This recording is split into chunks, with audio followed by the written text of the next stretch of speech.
No time to do this nicely.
Arrested too for disorderly conduct last night. You don't want to know what they were doing.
crime. Meridian. I should report it to the Sun. Couldn't imagine living anywhere else. What's the problem? Betrayal. By my own blood. I was meant to go on a machine hunting expedition to the Banuk Wilds. With real hunters. Then the rumors began. New machines, an evil miasma, many dead Banuk, and so on and so forth. So my father won't allow me to go. Says there's too much danger for a noble scion. Do you always do what your father tells you? Yes. Of course.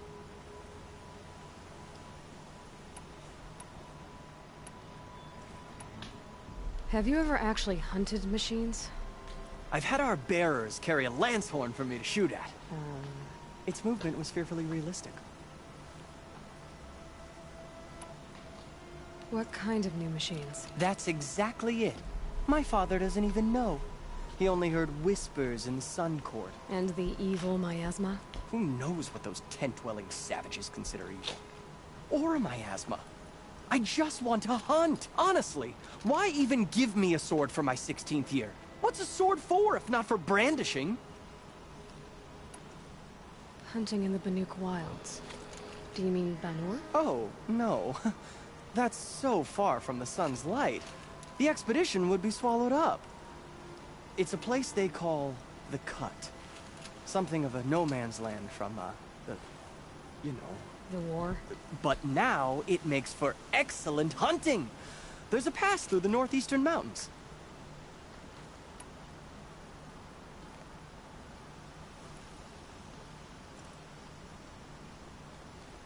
I guess I'll have to look into these rumors myself.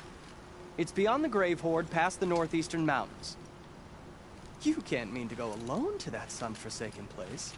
I suppose Outlanders can do whatever they please.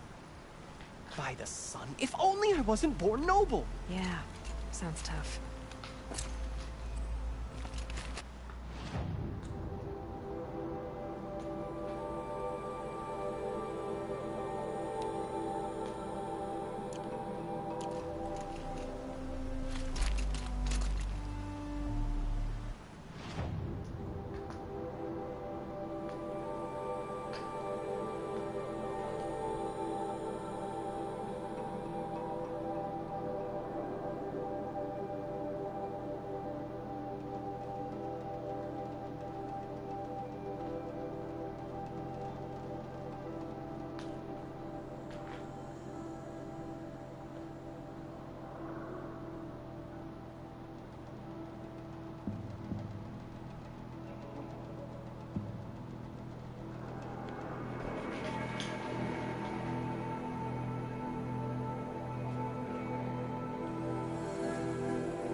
Snow chill itches.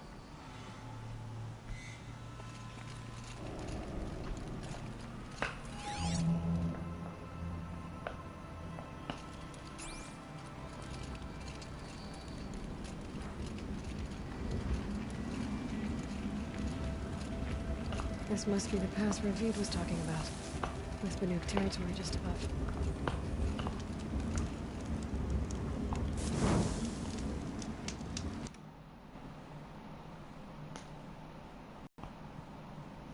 So that's not good.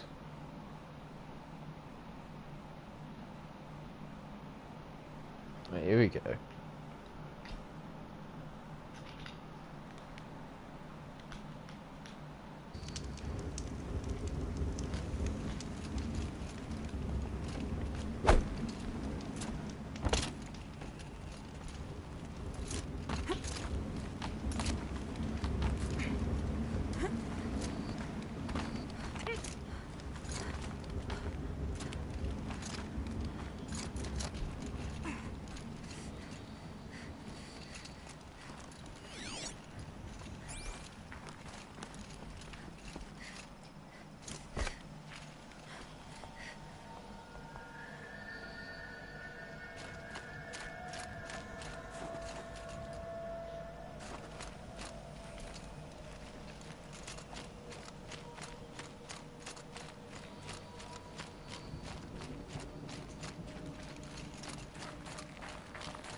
What are you doing, Aloy?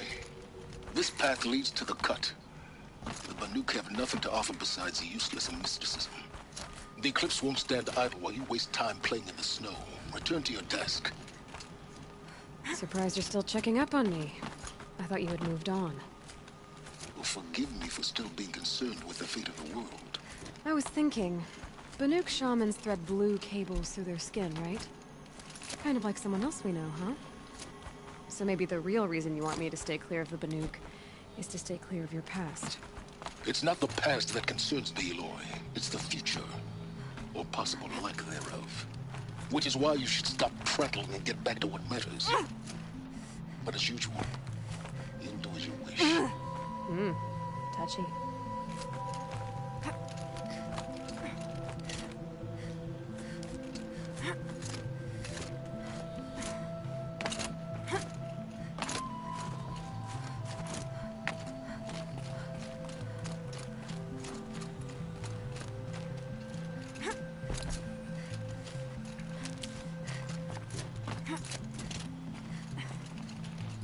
Never know when I might need these.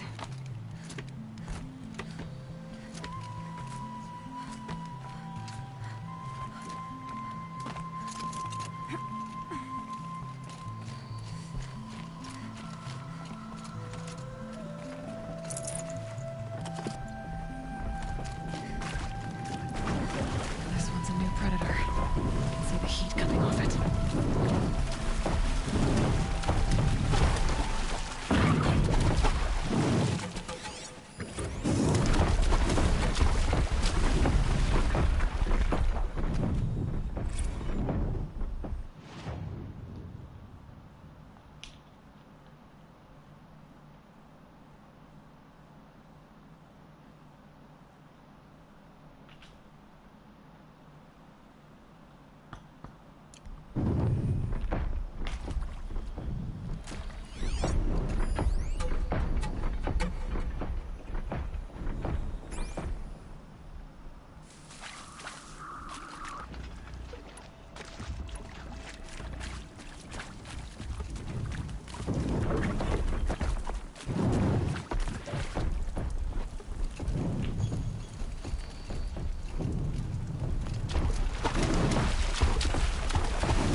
Not nice.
That's a welcome, I guess.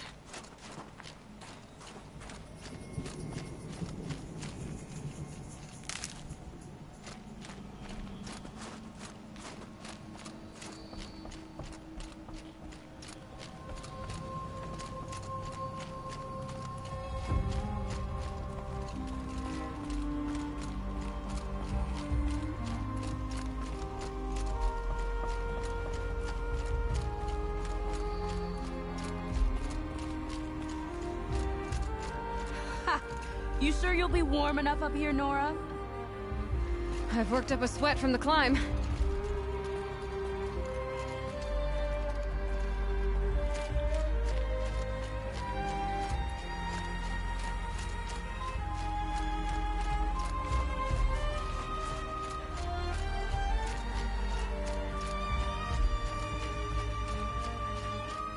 You made it to the cut, Outlander. Not that you'll stay long. This is Song's Edge, biggest settlement in the cut. These are dangerous lands, Outlander. Deadly, even.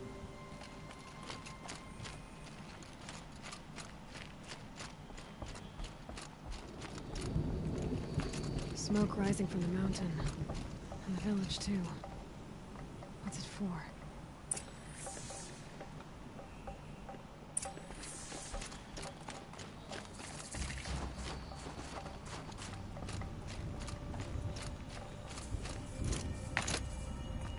You died on Thunder's drum.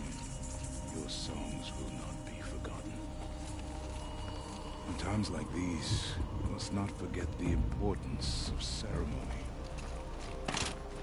Hooray has been gone a long time, but she will return. We must believe she will return.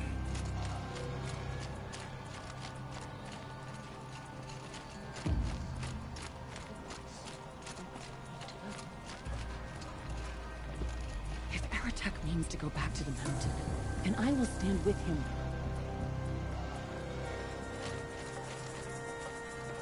The young hunters have learned a lesson from Thunder's drum. Sometimes, loss is the price of survival.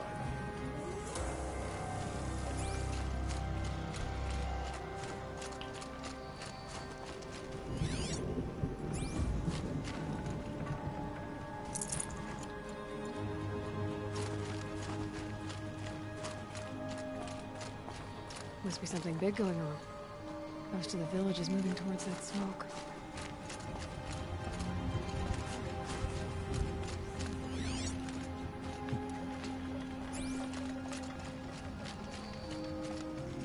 Let's not forget the importance of ceremony.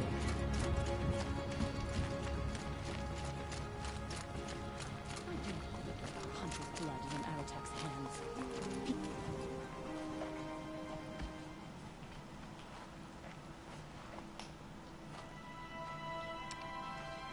Get ready for a rare sight, Nora. Bergren, purveyor of necessities. Most of the time, the Banuk burn their dead. But not today.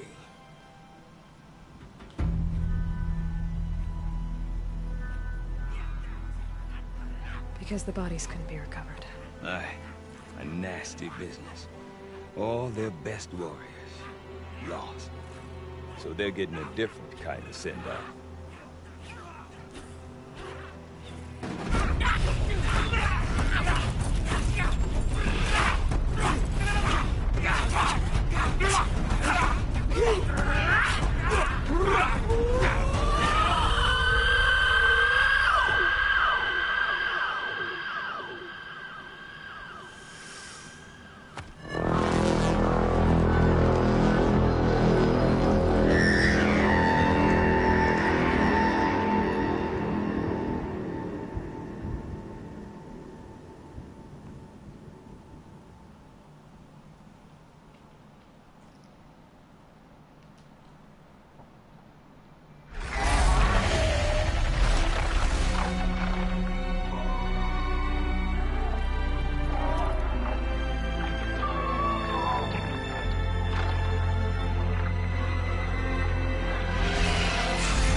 Grasp your grief, my hunters, and kill it! For our kin sees the fate all Banuk long for. Falling with their spears striking steel. Their struggle is over now. You have witnessed their spirits rise up into the blue sky and beyond to the blue light. But our struggle is only beginning. Soon, we will again take up the hunt against the daemon that frenzies the machines against us. And so I ask you, can you summon the courage of our fallen kin? Will you fight and die as well as they did? My courage! My spear! Our blood is in your teeth, Aratak! We are Banuk.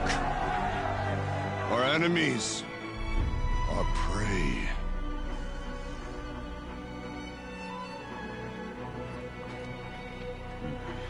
The daemon. It frenzies the machines. Machines that wiped out their best. And what do they want to do? Go back up there. Fools. A little advice, for free. Aloy. Aloy. I've been up here for 2 long winters, and I still can't make sense of the Banuk. Take this ruckus. It started with one of their shamans, Aurea, spouting on about spirits and daemons up on Thunder's drum. So they march their Warwick up there, and half of them get slaughtered by machines. When Aurea vanished, I thought the crazy might have gone with her, but no. Here's Big Aratak, gearing them up to do it all over again. Have you ever heard of a man named Silence? Tall, deadly serious, cables in his skin? Like a shaman? I've heard that name once or twice, but always whispered. Like some boogeyman the Banuk want to forget. I'm not sure what went down, but I got the impression he messed with the Conclave. Or they messed with him. Conclave? All the most important shamans gather in Banur from time to time to keep up with the latest mumbo-jumbo. No idea how they all fit into one tent without those crazy headdresses getting locked up on each other. Aurea's been to that shindig, but when I asked her what it's like, she just gave me a dirty look. So if you want to know more, you'll have to find her and make her like you, I guess.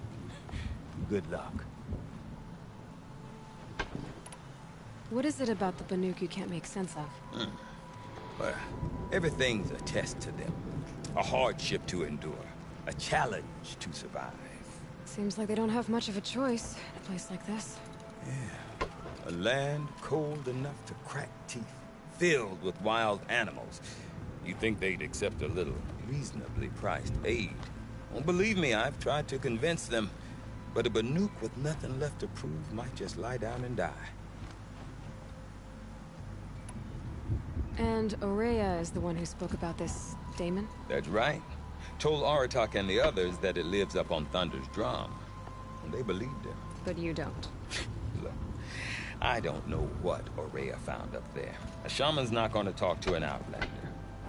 The machines in the cut are getting more vicious, that's a fact. It could be because of the daemon, or it could be because they all got indigestion, for all I know. But Aurea's not around to explain. She took off, and no one knows why. Is Aratak a renowned warrior around here? He's a Warwick chieftain. His voice carries a lot of respect. Not that you hear much of it.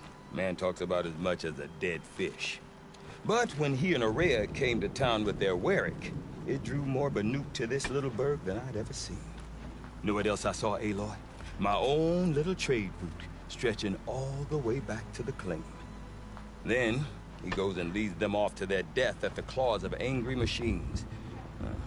So much for my best customers. What are these Warwicks about, Bergrand? Some sort of tribe within the tribe? Not like our clans back home. You don't get born into these things. They hold tryouts. Prove your best at something and you might get a place. Some Warwicks come and go. Some last as long as metal. The whole Banuk territory, Banur, is just a bunch of the biggest, oldest Warwicks. I'm not sure if I'm less confused or more confused. Well, here's the sure thing. Each Warwick has a chieftain and a shaman. They make the decisions. All well and good, except the chieftains are hard-headed, and the shamans have their heads in the clouds. You said you've lived out here for 2 winters? Aye. Back home, some fur traders told me about this steel-forsaken heap of tents. Good location. Ripe for change. We were barely scraping by until this place started filling up for Araya. A great prophet is coming, they said. I heard prophet. Honest mistake. Not that the Banuk are stingy, they just prefer to keep trade among themselves. We could get through to enough of them. We could really put this place on the map. Or at least on a map. We? Me and my daughter. My assistant, Varja. My assistant and my daughter. We seem to get along better as business partners. Her mother wanted me to show her a trade. She started tinkering with weapons. Say, when you need a break from this Banuk carry-on, stop in and see her. You're both, how do I put it?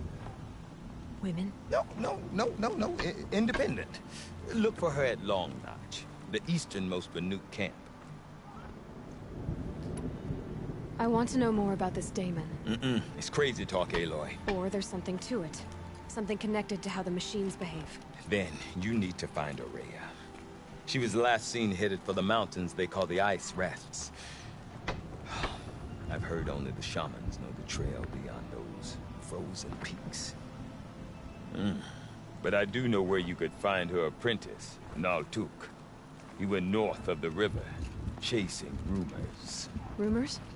Not the good kind. Sudden attacks in the snow. Strange new structures. Some say a new machine, like no one's seen before. Well, now I'm definitely interested. Thanks for the talk, Bergrand. Don't mention it. I wonder if Arnatok can tell me more about Araya or Thunder's Drum. Might be worth a shot.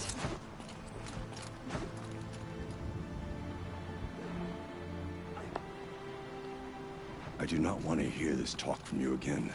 Doubt is heavier than a week's snow. Forgive me, my chieftain. We will be ready for the next attempt. But this will not be an attempt. It must be done. Do you understand? My chieftain. Good. Outlander, I suppose you wish to speak?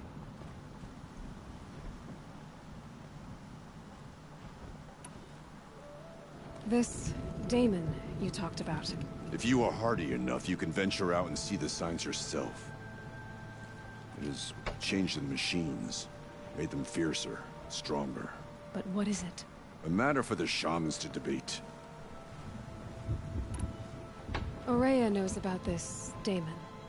Where would I talk to her? She does a shaman's work.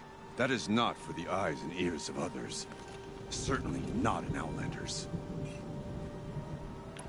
There are other Weraks in Song's Edge too? Yes. The village has its own life for all Banuk who need trade or shelter. After the war ended, it sprang up from what was once a campsite, quick as the bloom between frosts. Perhaps it will last, until the Karja seek war again. Did your Werak come from this place? No, we rallied most of our hunters from across Banur to face the threat of the Demon. But I was born here, and stayed to fight the Karja when others retreated into the mountains. A few of my old warriors remained with me, those who survived. You're set on going back to the mountain? I put my word to it. Even with the risks being so great? The risk of what? Death? It would be a worse fate to bow our heads to the challenge and say too much.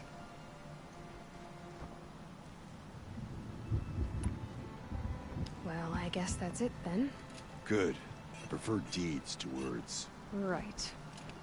None of the southern tribes rival the Banuk as hunters, but some are skilled in their own way. Your song echoes, friend.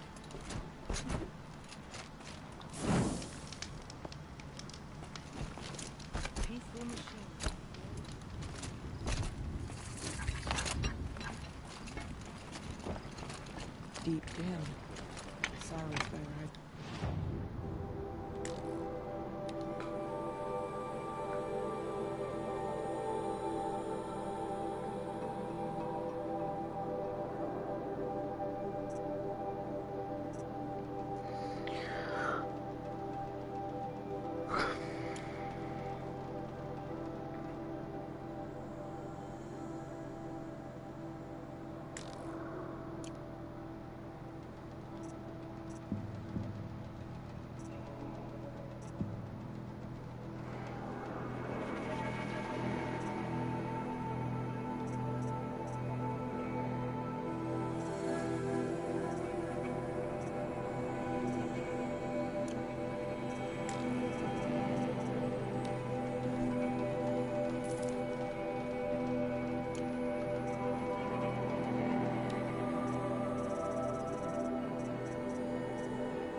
Before the bandits came and stole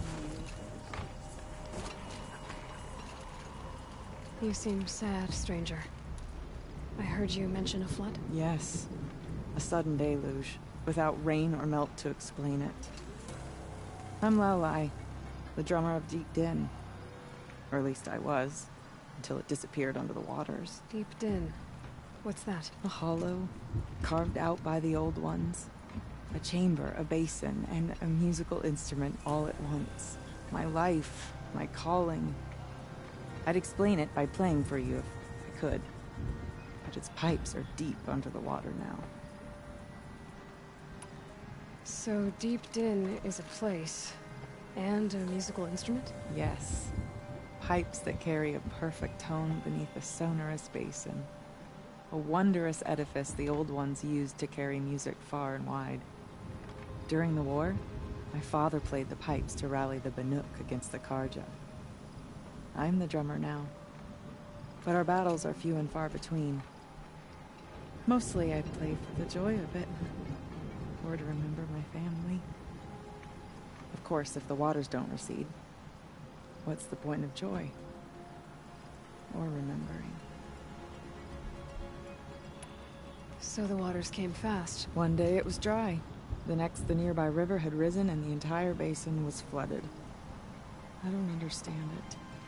There was no rain, not even any clouds, and yet the river rose higher than I'd ever seen it. And there it remains. A flood without rain. That is strange. Where is this place? I'll have a look if I'm in the area. Just northwest of here.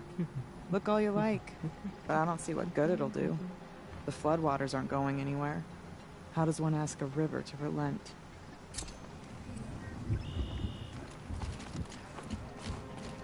No more music. Flood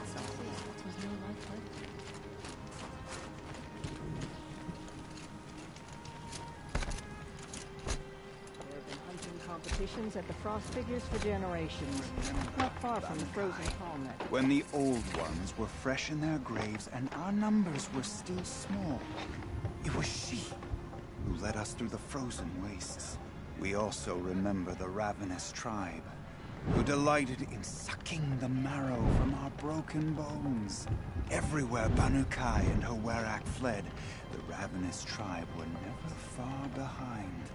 Seeking a way to defeat them, Banukai went into the wastes and let the wind whip her cheeks. And when the cold brought sleep, she dreamt of light. She saw it behind the world, a great calming sheet of icy blue.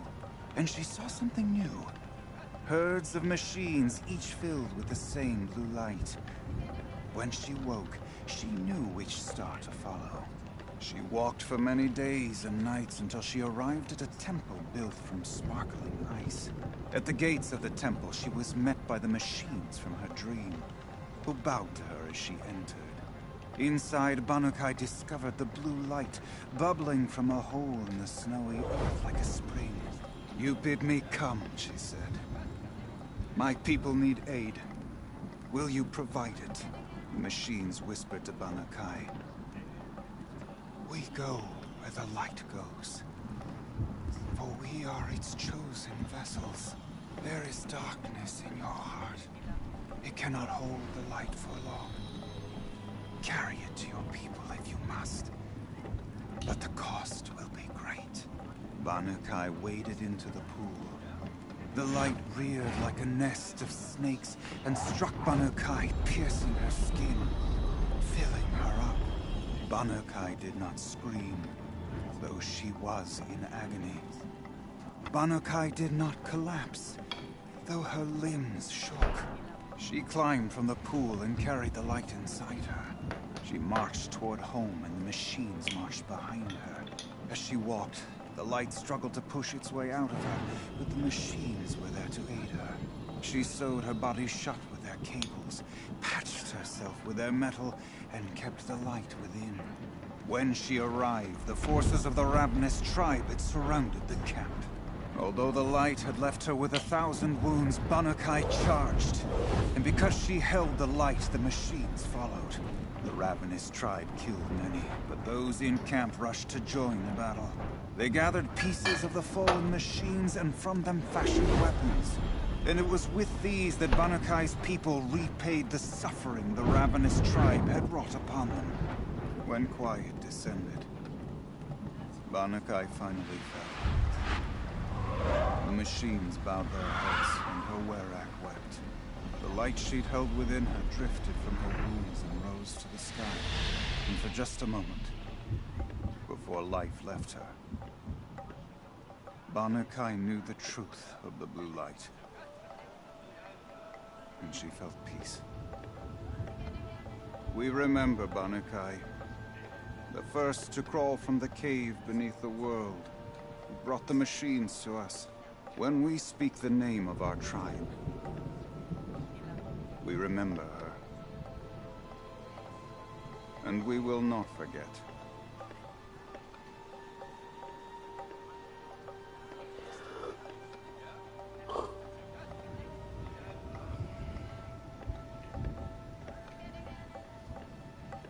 We remember Banakai, when the old ones were fresh in their graves and our numbers were still small. It was she who led us through the frozen wastes.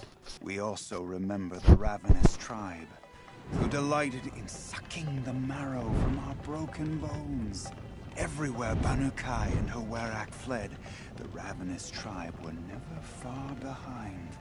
Seeking a way to defeat them, Banakai went into the wastes and let the wind whip her cheeks. And when the cold brought sleep, she dreamt of light. She saw it behind the world, a great calming sheet of icy blue. And she saw something new.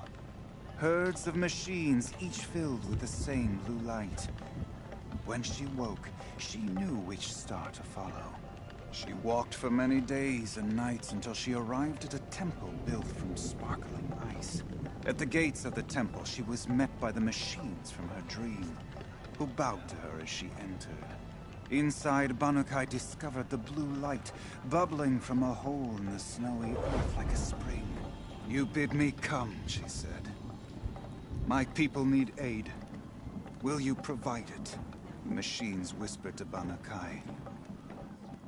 We go where the light goes, for we are its chosen vessels. There is darkness in your heart. It cannot hold the light for long. Carry it to your people if you must, but the cost will be great. Banakai waded into the pool. The light reared like a nest of snakes and struck Banakai, piercing her skin, filling her up. Banakai did not scream, though she was in agony. Banakai did not collapse, though her limbs shook. She climbed from the pool and carried the light inside her. She marched toward home, and the machines marched behind her. As she walked, the light struggled to push its way out of her, but the machines were there to aid her. She sewed her body shut with their cables, patched herself with their metal, and kept the light within. When she arrived, the forces of the ravenous tribe had surrounded the camp. Although the light had left her with 1,000 wounds, Bannukai charged. And because she held the light, the machines followed. The ravenous tribe killed many, but those in camp rushed to join the battle. They gathered pieces of the fallen machines and from them fashioned weapons. And it was with these that Bannukai's people repaid the suffering the ravenous tribe had wrought upon them. When quiet descended, Bannukai finally fell. The machines bowed their heads, and her werak wept. The light she'd held within her drifted from her wounds and rose to the sky. And for just a moment, before life left her, Bannukai knew the truth of the blue light. And she felt peace. We remember Bannukai, the first to crawl from the cave beneath the world, who brought the machines to us. When we speak the name of our tribe, we remember her. And we will not forget.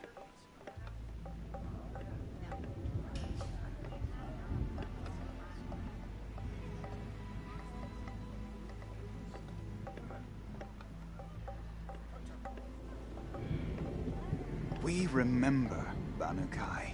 When the old ones were fresh in their graves and our numbers were still small. It was she who led us through the frozen wastes. We also remember the ravenous tribe, who delighted in sucking the marrow from our broken bones.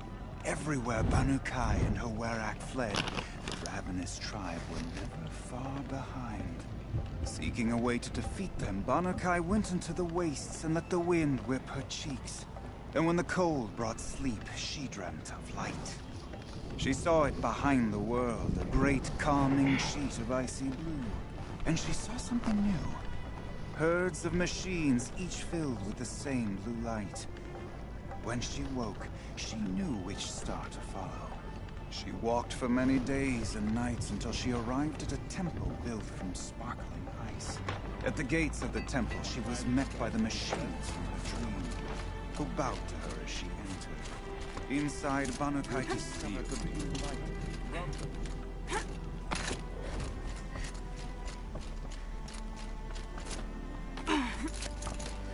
Welcome, stranger. May the cut be kind to you.